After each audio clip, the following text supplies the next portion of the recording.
Hi all, Austin here. I must confess I've got a little bit of a furry addiction, and it's not just in the forms of my fursuits or my mini furry action figures I buy. No, I've got a lot of comics too, and I mean a lot of comics. I probably have hundreds, if not 1,000, furry comics, ranging from the 1970s until its kind of demise in the early 2010s. And if I cover each comic issue by issue, like I've been doing, it will probably take my entire lifetime, or until the sun explodes. So what I thought I'd do today is a very unique video. We're going to cover the history of furry through comic.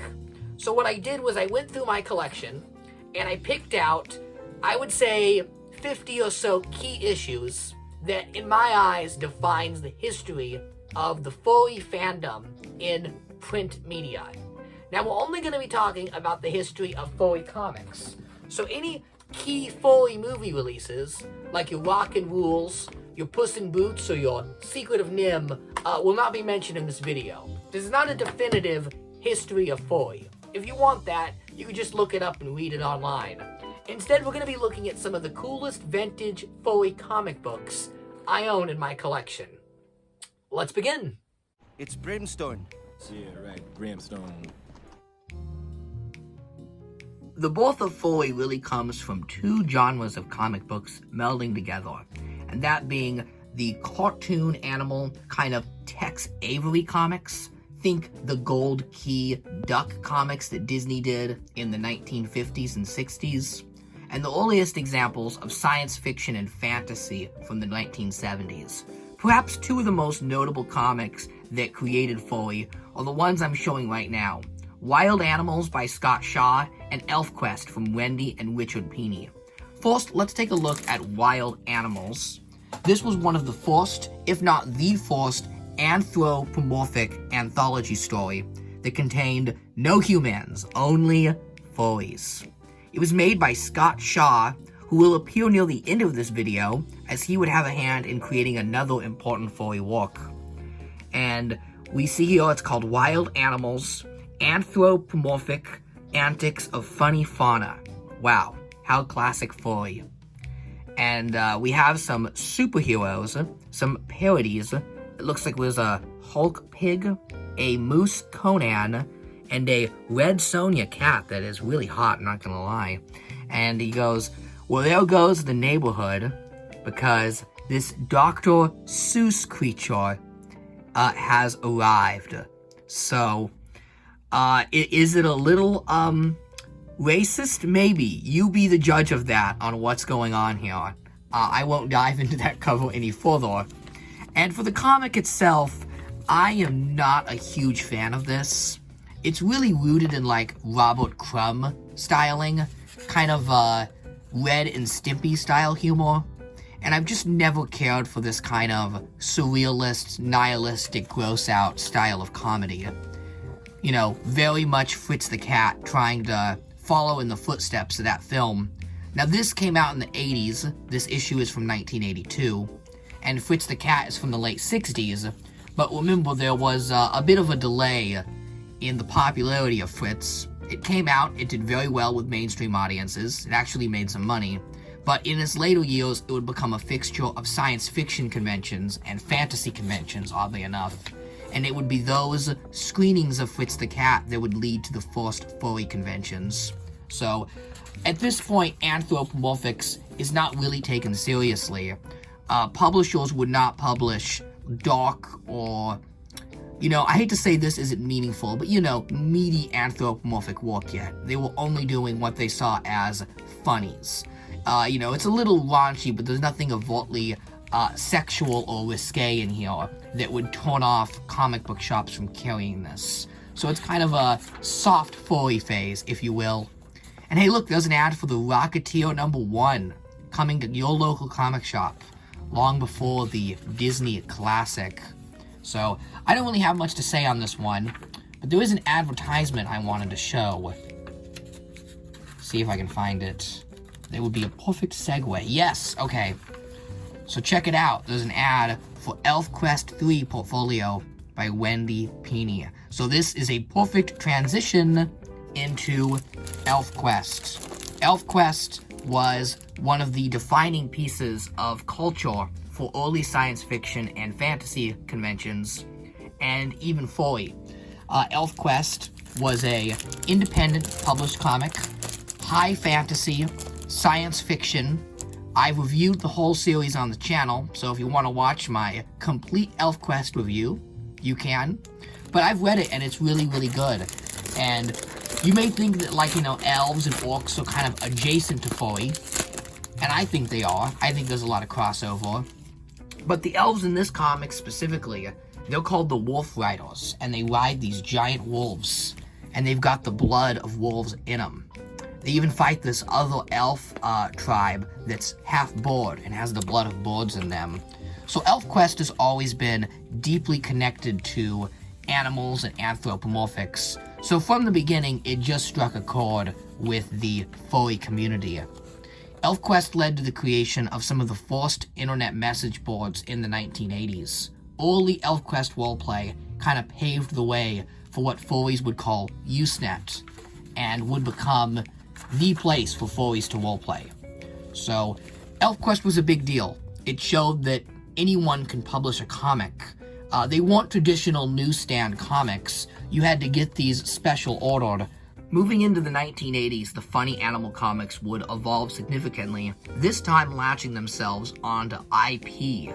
So we would have parody comics like G.I. Jackrabbits, which would take popular brands and turn them into goofy anthropomorphic animals. This was a real trend. It was very popular in the mid to late 80s. So they just took G.I. Joe, a real American hero, and a quick way to avoid copyright, they would make them into animals. These were very simple, very crude comics, as you can tell, completely independently published. And yeah, I mean, if I bought a comic with a cover like this and opened it up and the art looked like this, I would be pretty disappointed too. Look at them. Wow. But even DC Comics decided to get in on the craze and say, hey, we need to jump on that bandwagon because people are using our IP for these funny animal comics, so let's make our own. And they gave us Captain Carrot and his amazing Zoo Crew, the fun, fabulous first issue. Wow. Did this last more than one issue? I think it may have, but the Zoo Crew has gone into obscurity. But they really did try and bring in some legit funny animals into the DC comic force. And I have to admit, their designs are pretty good. A lot better than some of the low-budget comics. Granted, this is DC. They had some money. They could really, make a comic. But wow, look at these designs. They're pretty fun. I really like this cat girl magician. Her design is just great. And you got this big pig bruiser guy that's kind of a Frankenstein's monster type. And then having the Flash parody be a turtle is great. What I like about the Zoo Crew is that they're not direct parodies of DC. It's not like Superman as an animal, Batman as an animal. They are their own legitimate DC Comics team that just happens to coexist with the DC characters. So, James Gunn, if you're watching, I know your DC movies are doing horribly at the box office. Have you considered getting into the lucrative furry market? It may do you wonders. I mean, put this poodle girl on screen and watch the money roll right in. So, this comic, as goofy as it may be, helped legitimize furry and see it in the eyes of big publishers like DC. So, how about that? So from there, we started getting more and more parody comics. For some reason, Hamster Vice, a Miami Vice parody that featured hamsters, was very successful. I have quite a few of these issues, and it went on longer than you would think, and the artwork is a lot better than you'd think. Check out this hamster lady. Ooh la la. But let's just look at the artwork real quick. Because this one, it was getting better. Suddenly we were moving on from G.I. Jackrabbit, and the comics were beginning to evolve. Not quite perfect yet. Again, it's not as good as what you would get from the mainstream publishers. But for an independent comic, yeah, it's pretty damn good. You know, you wanted something different and unique? Here you go. Like, what is this, Michael Jackson as a hamster? Twisted Sister? I don't even know what I'm looking at. Wow. Someday I'll lead this whole series, and I'll give you guys a full review. And maybe you'll order a cool Hamster Vice t-shirt. Only $9.95. Wow. I imagine that would be quite valuable now, because here we have a series that is quite important to the history of Furry. Now, Hamster Vice was published by Blackstone, who after the success with this comic decided to go into more Furry comics. They gave us Doggeroo, which is like a Australian slapstick character. And then we got Laughin' Gas, which was another anthology comic. And they featured the Mutant Ninja Mutants, adolescent radioactive black belt hamsters, the untold story. And here we have a turning point in the world of Furry. Can you guess what happened at this point? So, the Teenage Mutant Ninja Turtles, yes, those famous characters, were one of these funny animal parody comics. That was the intent originally. The Ninja Turtles were made in the same vein as Hamster Vice and Captain Carrot and the Zoo Crew. And if you imagine issue 1 of Ninja Turtles, which I don't have, I don't collect Ninja Turtles, and that's way out of my price range anyways, but you can imagine it right here. It's totally adjacent to these comics.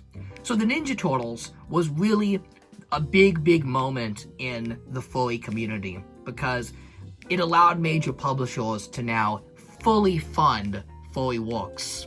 Now, for a while, this pretty much only included parodies of the Ninja Turtles directly, giving us such lovely works as Preteen, Dirty Jean, Kung Fu Kangaroos. Wow. And you may think, well, that's a ripoff, like, they're totally just ripping off the Ninja Turtles. But Kevin and Eastman quite liked these parody stories. They thought it was funny that they had changed the industry to a point where little independent comics were making these Ninja Turtle parodies. And if you look on the bottom here, it says, plus an extraordinarily short but critical appearance of the Teenage Mutant Ninja Turtles. So the Ninja Turtles are actually in the Preteen Dirty Jean Kung Fu Kangaroos. Let's see if we can find them in here. Let's find us some Ninja Turtles. I just want to check the year. 86. So this is before the Playmates toys hit the shelf. So this is kind of right before the Ninja Turtles became huge. They were still popular at this point, but they weren't massive. I mean, these poor guys were publishing Gumby. So I'm sure they were very happy to have the Ninja Turtles appear in their comic as a cameo. And I love these bull designs. Those are great. Love me a good anthro cow. Yeah, this is, like, legitimately really good. The artwork in here is stellar. So finally we get to a point where these anthropomorphic comics take themselves seriously. They start to get very legitimate. So I'm just going to flip through here real quick. You can see some of the pretty artwork. And we're going to find the Ninja Turtles. Oh, there it is. I'll have to ask the innocent bystanders. Hiya, mates. What am I, a tour guide for shrimp Aussies? I say, mates, did you see a redhead in a powder blue turbo flouter go by here?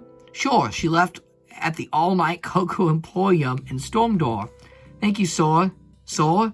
Since when did preteens get driver's licenses? Wow. So, there you go. There's your Ninja Turtles cameo. And a bonus Howard the Duck cameo. I guess they couldn't say that on the front because they don't own Howard the Duck. But Ninja Turtles is independent, so they could be featured. And yeah, that's definitely a Teenage Mutant Ninja Turtle. I don't know which one uses the pike. You'll have to let me know in the comments, but there he is. And in a very short but critical appearance. I don't think he shows up again, does he? Does not look like it. Oh, look, an ad for Hamster Vice. Hey, they played a big role in making Furry legitimate. I got one more from this company, and that's the Cold-Blooded Chameleon Commandos. I don't even think I need to look through here. I think you can imagine what this whole comic book is like just from the cover. And Would you believe me if I told you that there was a bootleg of a bootleg? Hear me out, but a bootleg of a bootleg. Because Hamster Vice is a bootleg of Miami Vice, right? And it's also very Ninja Turtles inspired. But what if I told you there's the Miami Mice? Okay, Hamster Vice meet Miami Mice. A bootleg of a bootleg. And it's even published by Ripoff Press. So they knew what they were doing with this one. They were cheeky. I don't even know who the real publisher is, because no real publisher is going to call themselves Ripoff Press. Oh. Yeah, and as expected was, Hamster Vice has really good artwork. Miami Mice is just awful. Oh my god. Wow. That looks pretty good. Yeah. I've had enough of that. We also have Nat Rat, the Dark Gnat returns. Yep, another lame parody. Can you guess what this is parodying? We have a splinter-looking rat. I'm telling you, Ninja Turtles, man, it caused a big shift. Everyone thought, funny animal parodies was the future. Oh, hey now. Wow. She's pretty porky there, that big alligator lady. But yeah, I mean, the artwork's good in this one, can't deny that. Interesting. The geriatric gangrene jujitsu gerbils. It's another one, people, and it looks really ugly just by the outside. I've never even opened this one, have I? No. It's just got a little slit in the top, but I don't remember this one. So let's see what. Oh no. Oh no. Ew. Ew. This comic makes me feel like I want to take a shower.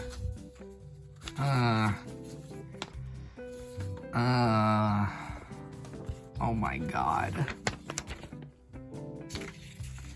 See how he says Geezer and well? My brain flipped those letters and I thought he said Weezer. And that's all I have to say on this gross comic. Albedo Anthropomorphics by Steve Gallici would forever change Furry. Not only did it give us the first real, serious, dark stories with modern furry designs, but it even gave us Usagi Yojimbo, the character that crosses over with Ninja Turtles. So, Albedo was a dark sci-fi series, but it had a book-ending story to kind of, freshen up readers with a little something different, called Usagi Yojimbo. So you had this idea that you would read this dark science fiction story, and then you'd read this sort of dark samurai story. And the two contrasted, yes, but they both featured anthropomorphic characters, hence why they were paired together as Albedo Anthropomorphics. Now, I don't have any of the original Albedo issues because they can be quite collectible, especially the early ones with Usagi Yojimbo. They're kind of seen as holy grails among Ninja Turtle collectors because they weren't printed in high volumes and they weren't shipped to mainstream publishers. These were just, small comics sent to comic shops, again, not mainstream, independently made. But that is where Usagi Yojimbo got his start. And, interestingly enough, recently Netflix made a Usagi Yojimbo TV show that is just Usagi Yojimbo. It's not the Ninja Turtles lore, it's just his storyline. And I believe that cartoon is an adaptation of these original furry comics. So, next time you see that rabbit guy with the Ninja Turtle action figures on the shelf, think twice and thank him for all of furrydom, because if it wasn't for his inclusion in this small sci-fi series, then furry might not resemble what it does today. Because up until this point, remember, furry has all been those goofy animal, very Tex Avery, Chuck Jones cartoon types. Nothing wrong with the toon style, I like it a lot.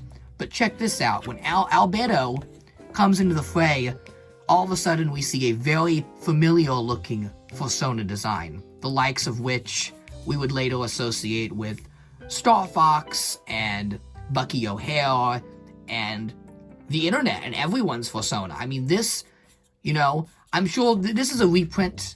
This is not an original 2004 repressing, but I'm sure this original artwork is from the early 80s. Albedo dates all the way back to the early 80s.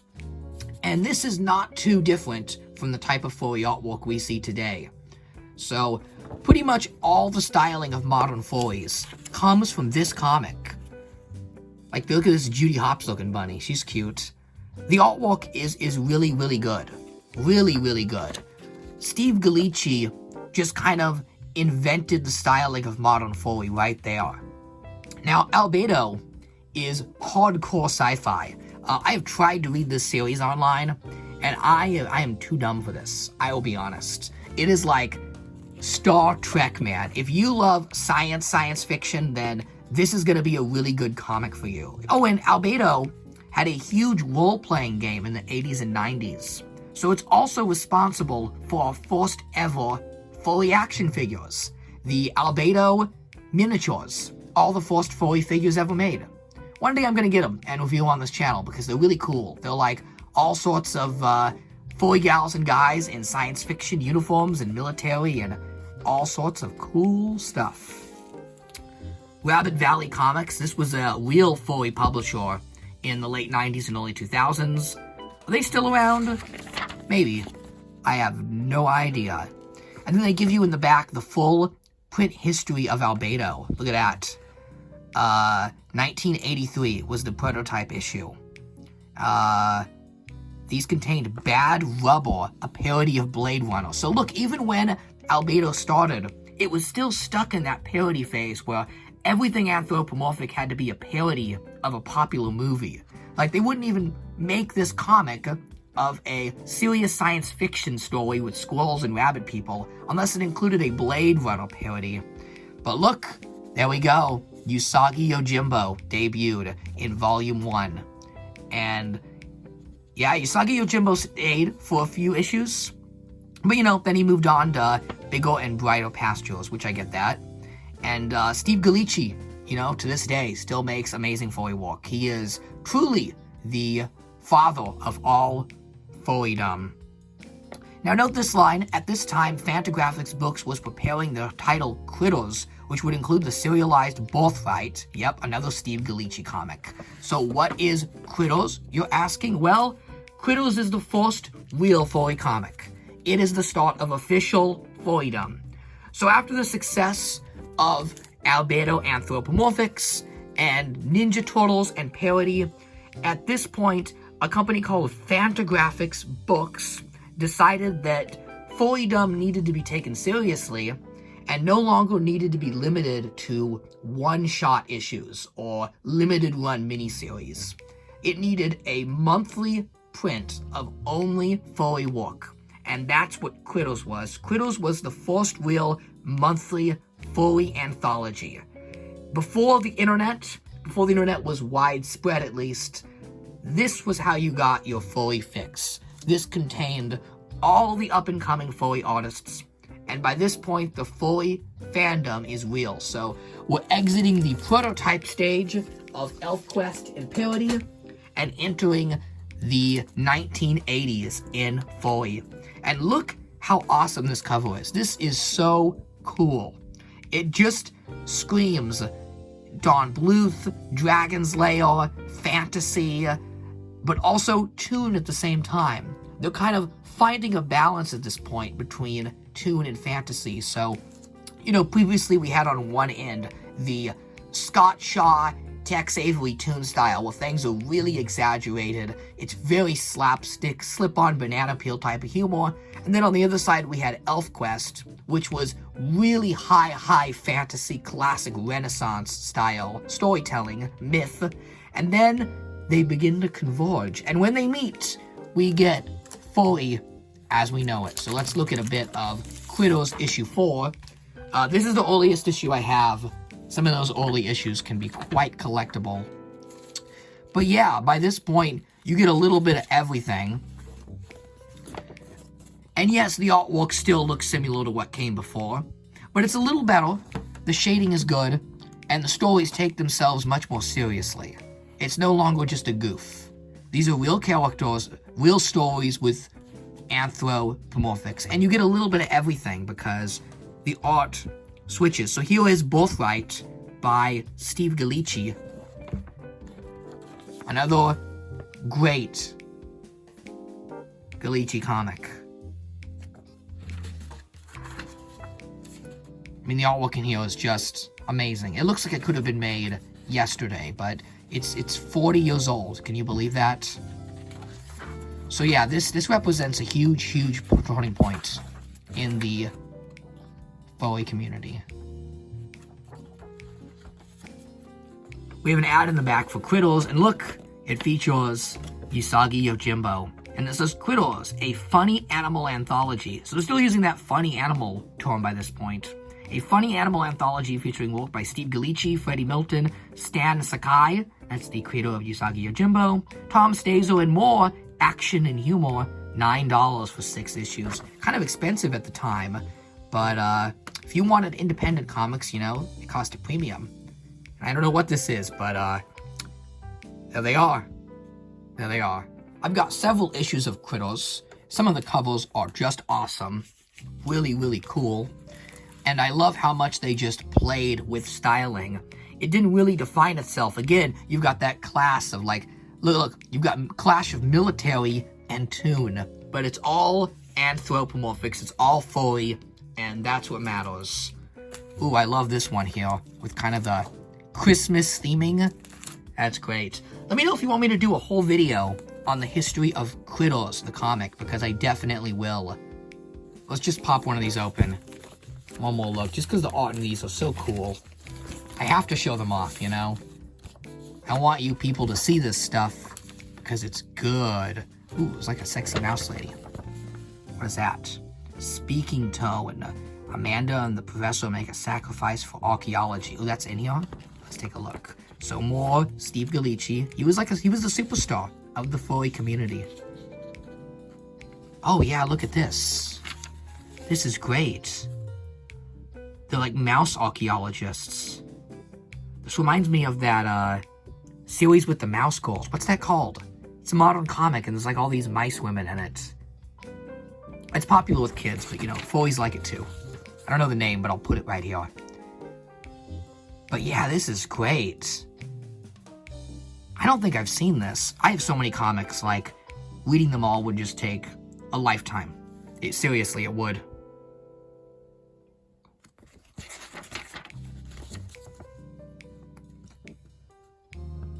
I love these character designs. They look so great. Oh, look at the camel salesman. Wow, he's got little bottles. Wow, this is peak aesthetic right here.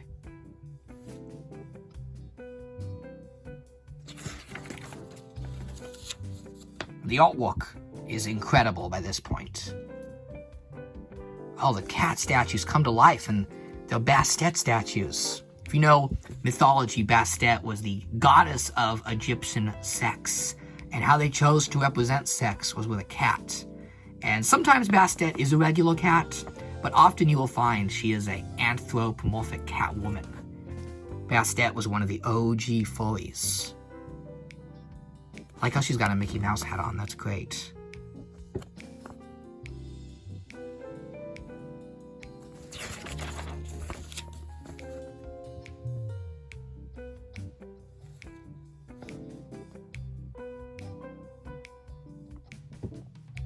According to the second arm, they were torn to normal when the moon sets just a few more hours.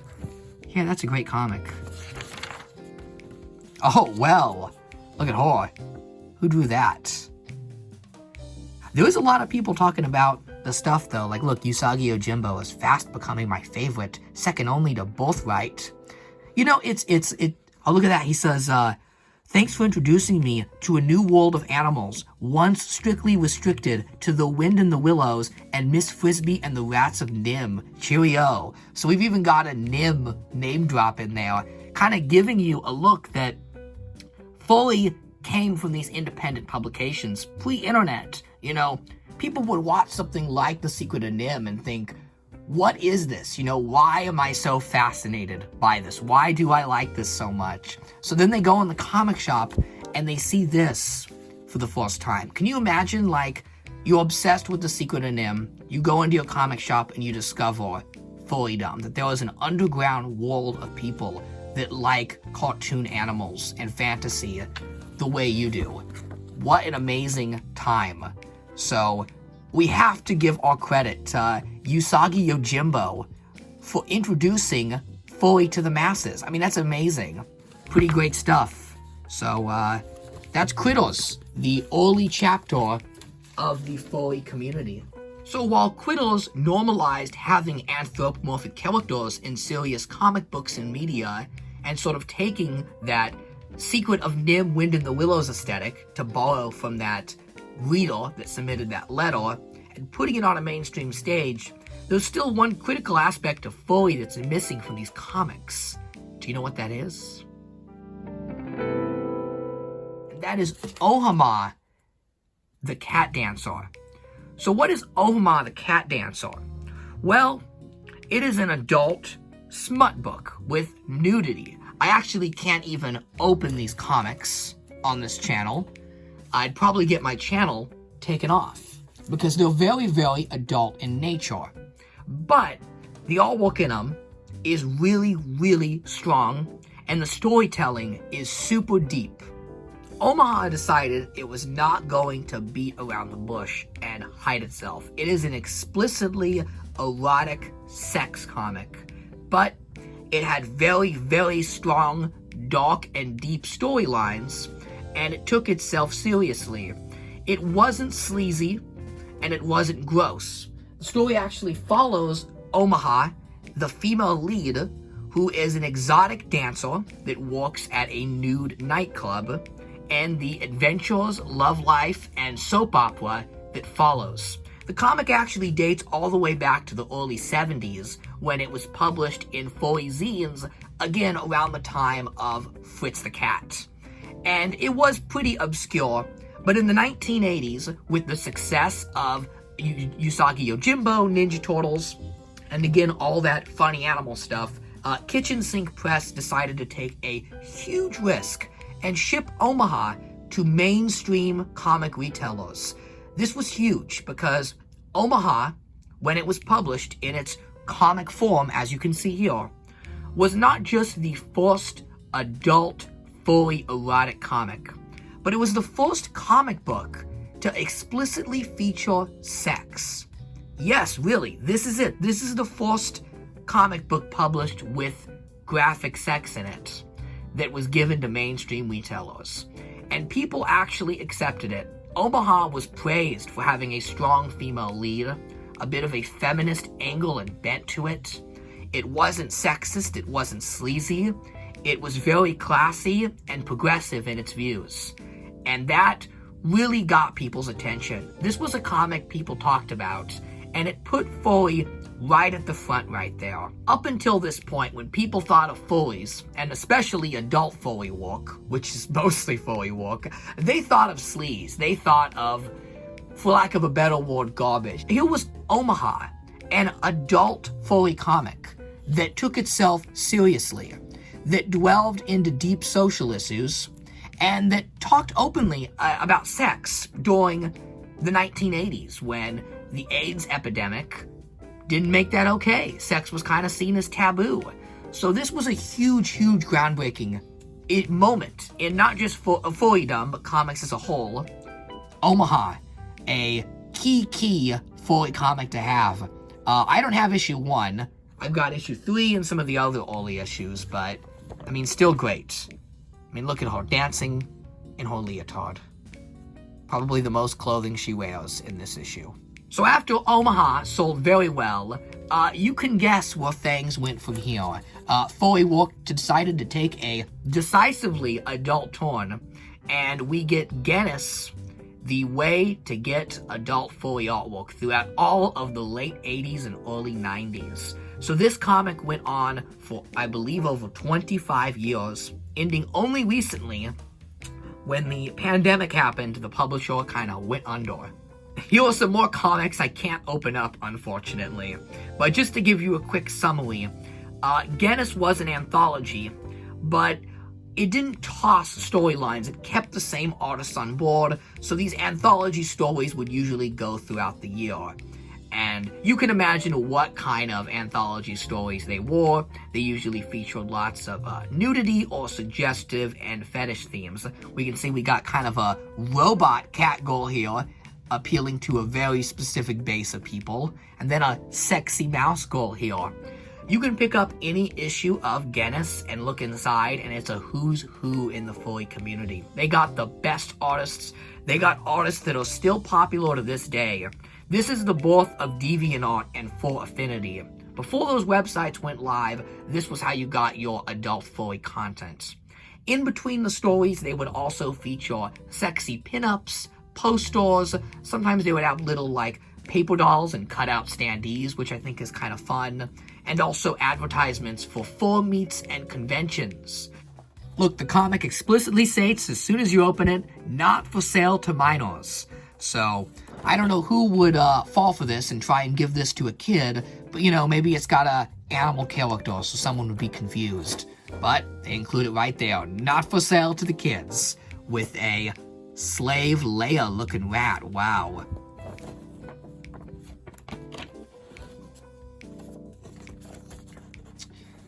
And yeah, this is about what you can expect from these stories. They're all very cheeky and suggestive. This one is called Living Doll and has a doll robot theme to it. You can guess where this comic goes, but I won't show you. I will leave it up to your naughty imagination. The success of Genus did lead to a PG-13 alternative called Furlough. So Furlough and Genus, they both started out as separate publications, Genus going kind of a hard R with full nudity, and Furlough going with a PG to PG-13 theme, not explicitly sexual. Now what happened was the company that made Furlough, Antarctic Press, they picked up Genus when the publisher dropped it, because the publisher, once they realized what they were publishing, they got a little too weirded out. They're like, we don't want this furry fetish stuff, just dump it. So they gave it to Antarctic Press, who held it for a couple of years in the mid-90s. But what mattered was they published it simultaneously. They had Furlough and Genus, and they put them under one brand. So what would happen is they would actually run the same characters and storylines. So you would see one set of characters in a storyline in Furlough, and then you would see those same characters and that same artist appear in Genus. Now this is super weird for someone like me, because I knew of Furlough as a teen, and I read Furlough.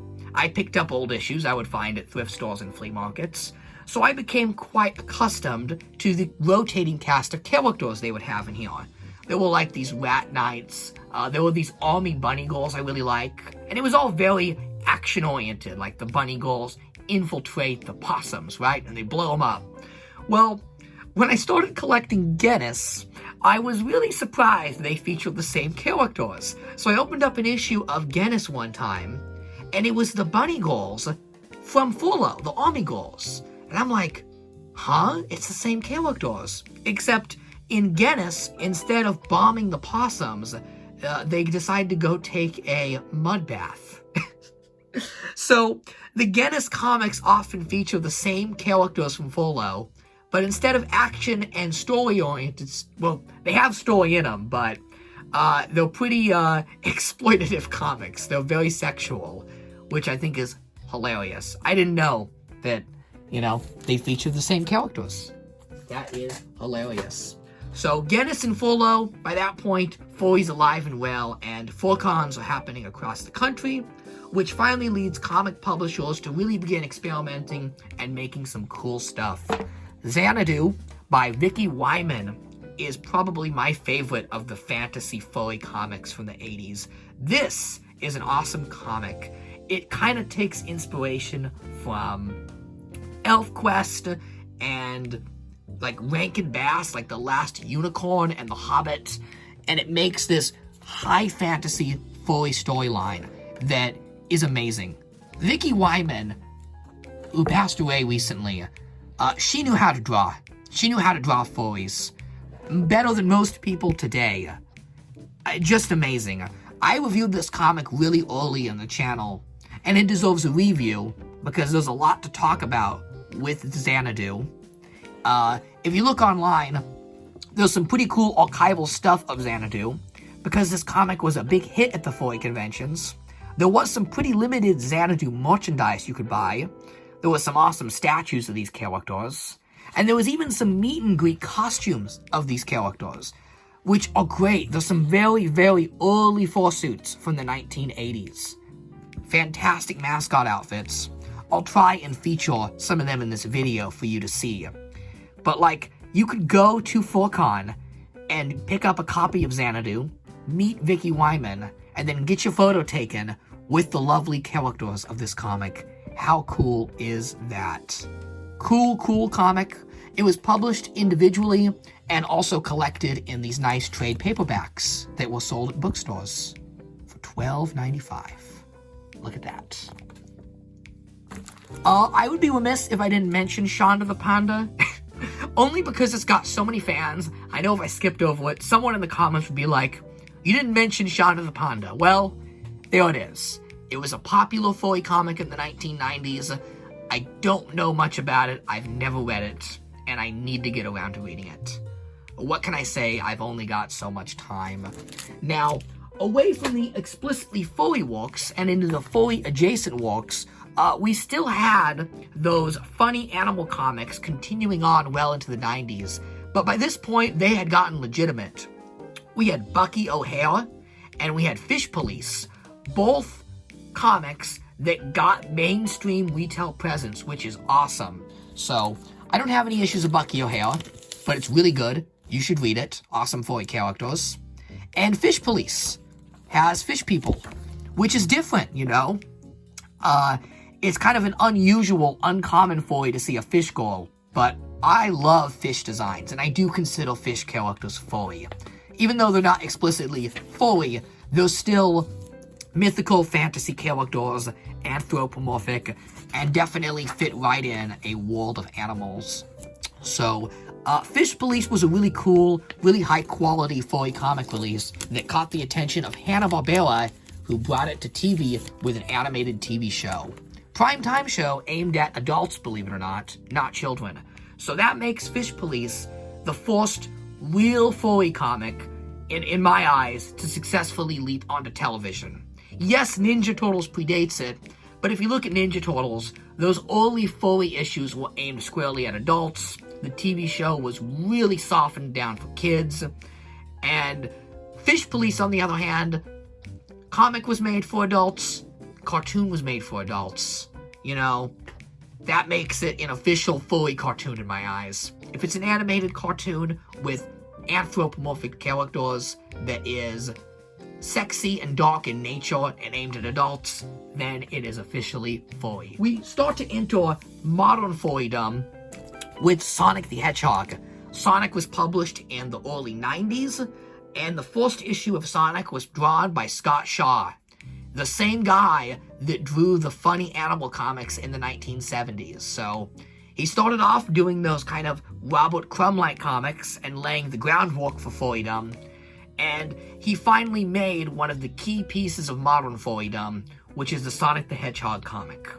Going into Sonic is honestly its own video. The comic has gone on for well over 30 years and is still in publication today by IDW. I did want to highlight not just the DVD release of Popstar with Aaron Carter, but the artwork itself of Sonic. Because Sonic was based off of a Japanese IP, you can start to see anime influence coming in to furrydom. In the 1990s, the last kind of piece of the formula for modern furrydom was put in the great batch of furry when it was cooking, right? And that is anime. So up until this point, all the furry designs, they were still very inspired by science fiction, Star Trek. They didn't have those big anime eyes yet. But finally, with comics in the late 90s, Furrydom would evolve and give us that anime look.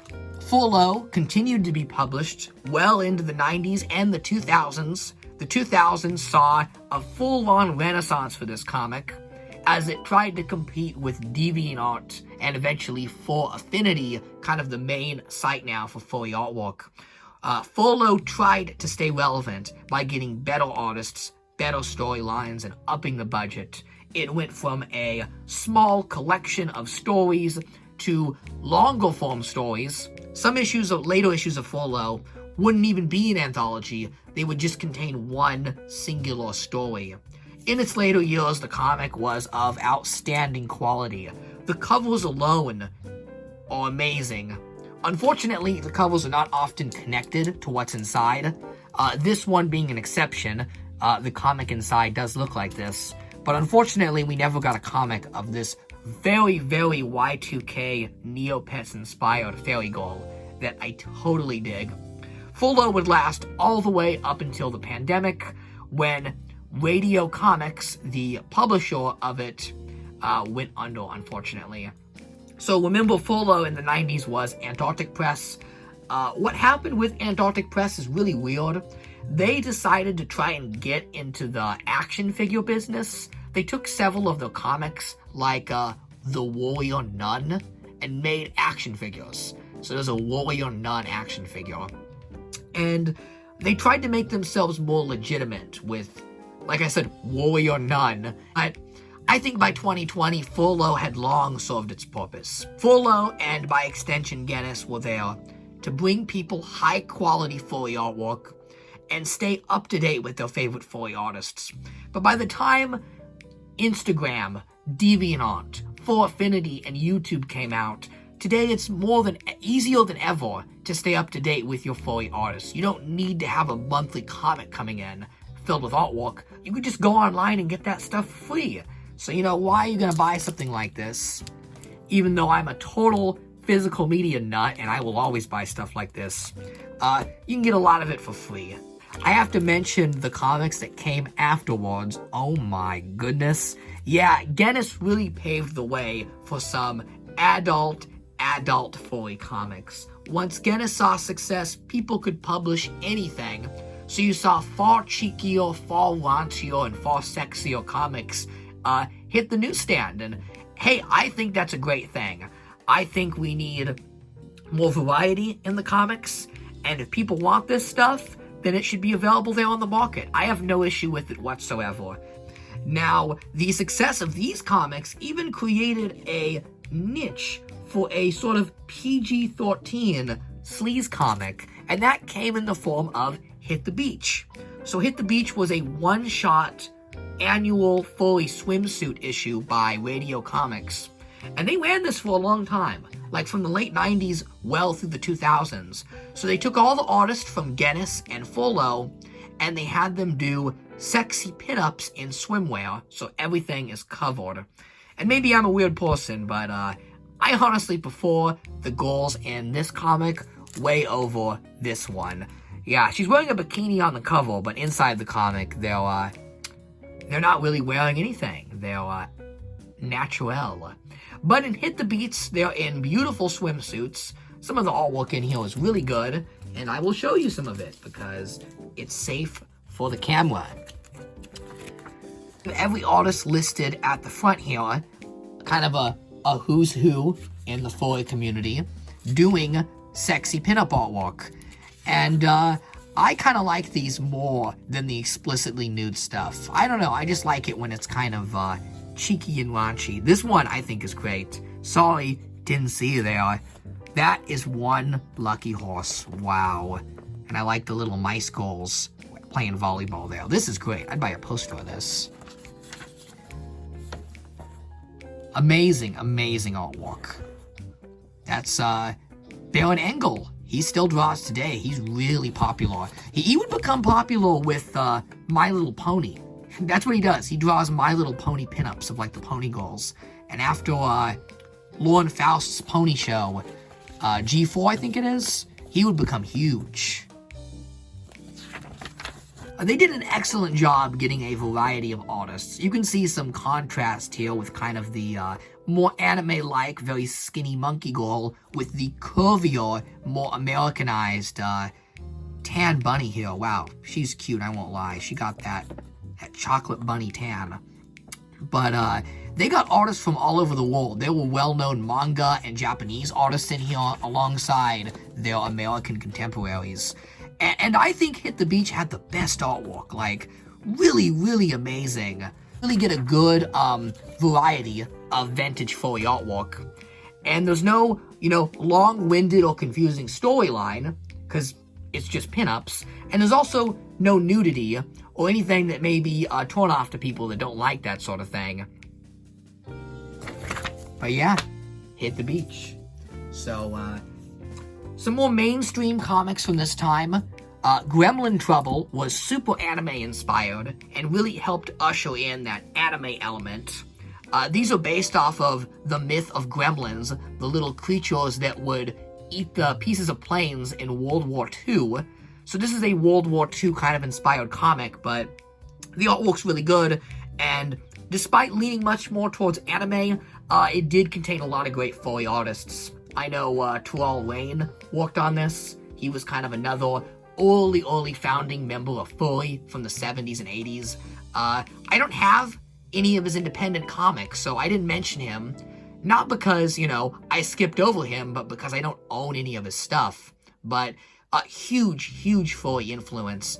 He was another one of those types, like Omaha the Cat Dancer. He kind of normalized Furry being associated more with adult and sexual content. Gold Digger by Fred Perry.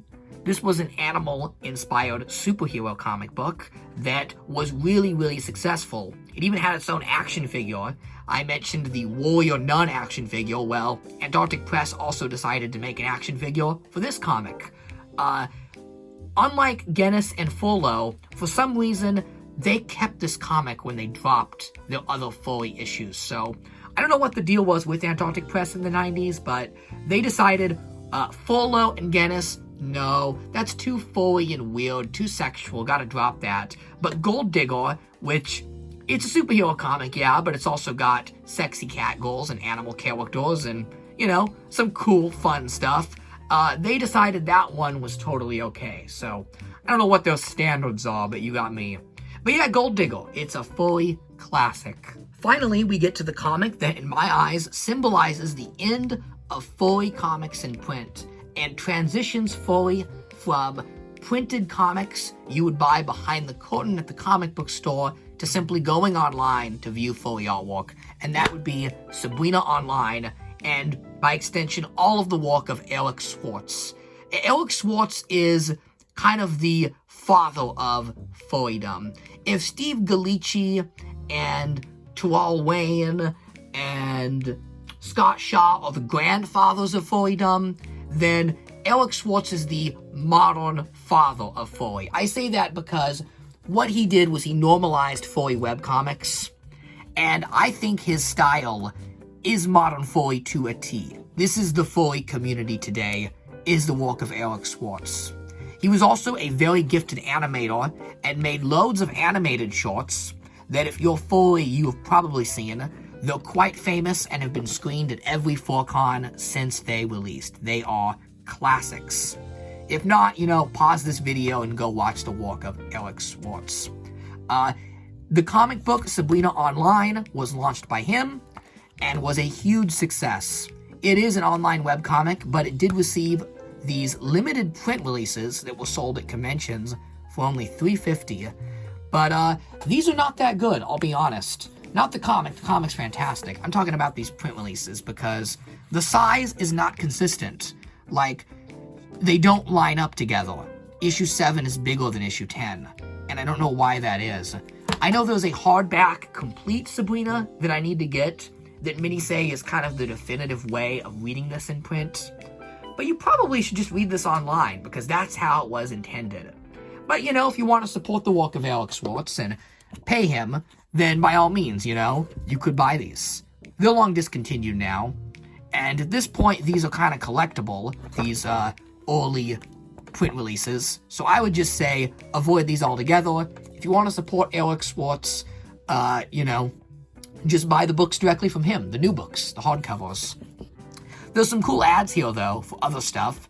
The Tank Vixens. So Tank Vixens was a Furry card game that was popular at conventions. It's still popular. And they're like, sexy Furry girls on cards. I don't know how the game is played, but I don't think anyone buys the cards for the gameplay. I will say that. So something really cool about Sabrina Online is that it licensed out a character. So the plot of Sabrina is that, she's kind of a young adult who's broke. So she's very insecure about herself, so she takes a temp tech job. And it turns out this tech job is managing the website for an adult film star named Zigzag. So it's about the awkward Sabrina as she deals with her life, being very insecure, working in the adult film industry as a tech worker. But the comic is very tongue-in-cheek because Zigzag, who is the adult film star she works with, was a very, very popular Furry pinup character in the 90s, best known for her nude artwork. So Sabrina is super meta because Sabrina is literally working for a character that at the time, people might not remember Zigzag, but in the 90s, she was a huge Furry sex symbol. Sabrina's great. It's got really strong, heartfelt storytelling. It takes a lot of inspiration from Omaha the Cat Dancer in the sense that you have characters working in an erotic adult setting, but the comic itself is not super explicit. It's suggestive, and it can be cheeky at times, but it really focuses on the characters and the drama surrounding that, more than the sleaziness itself. And to this day, Eric Schwartz is a Furry treasure. He is an absolute icon in the Furry community. His artwork will be appreciated probably forever. His legacy in Furry is just amazing. In my eyes, Sabrina does mark the transition and death of the print comic because not long after the popularity of Sabrina, both Furrlough and Genus really started to wind down operations and switch to annual issues where you would only get an issue of a Furry comic once a year, so it was more of a novelty than your regular way of getting Furry news. Also, right after Sabrina Online, Furry video games would take absolute prominence. Star Fox Adventures, releasing in 2002, is another landmark Furry moment, but one in the world of video games and not in the world of comics. The characters of Fox and Crystal would become two of the most popular Furry characters ever. To this day, you could still argue that Crystal, over 20 years later, is the sex symbol of the Furry community. The science fiction fantasy princess who gets trapped in a crystal, literally objectified.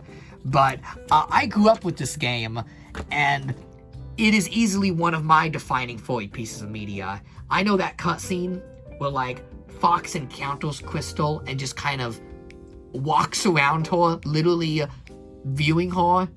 I watched that a lot. I played this game a lot. Wow, she's beautiful. And, little kid me was like, why do I like this game so much? Well, now I know. And from there, Furries really took presence in all media. Video games, though, being a really, really big one. Since Star Fox Adventures, just to name off a couple, we've had Freedom Planet, Night in the Woods, countless others. There still are Furry comics to this day, smaller, more independent stuff that does find success. One that comes to mind is Black Sad.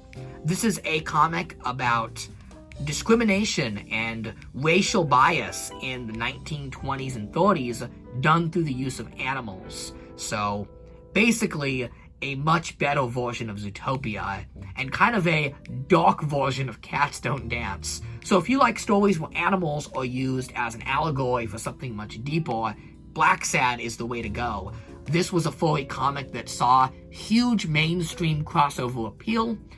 It won many comic awards. I think it even won the coveted Eisner Award at San Diego Comic-Con, and is a modern comic classic. Thanks for joining me on a history of comics in the furry community. Comic books are a dying art, but perhaps that is just progress, because the internet today makes furry artwork more easy to get than ever. But from the late 1970s until the early 2000s, before the internet was common and widespread, this was how you got your furry fix, was through printed media. This is just the tip of the iceberg. There are hundreds, if not thousands, of great furry comics I did not mention in today's video, maybe even some key comics I may have forgot. If you have a favorite furry comic you want to highlight, or want to, talk about something I missed, feel free to put it in the comments and make this video an active discussion on the history of printed comic media in the furry community. If you'd like to see full videos on any of the comics I featured, let me know. I have literally hundreds of furry comics I can cover on this channel, probably from now until the end of time. That's all for today. Thanks for watching, and have a fabulous furry day.